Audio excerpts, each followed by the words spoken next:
ড্রয়ারে নেই? তাহলে দেখো ড্রেসিং টেবিলে আছে নাকি, দেখো টাকাটা।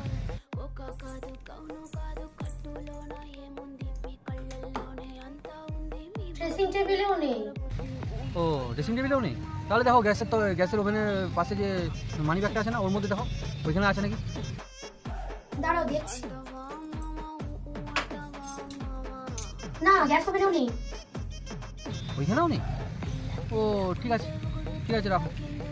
কি ব্যাপার উনাইদা, তুমি অনেকগুলো টাকা আর কি কোট পর্যন্ত হয়েছে নাকি? টাকা টাকা চোট হয়নি রে ভাই। আমার বউ আমাকে সবসময় এটা নিয়ে আসো, সেটা নিয়ে আসো, এদিকে যাও, সেদিকে যাও, এইসব করে, বুঝলি তো। এবার আমিও একটু নাচালাম, বুঝলি তো। ও নাচাবে, আমি কি নাচাবো না? ঠিক হয়েছে, এবার ঠিক। হ্যাঁ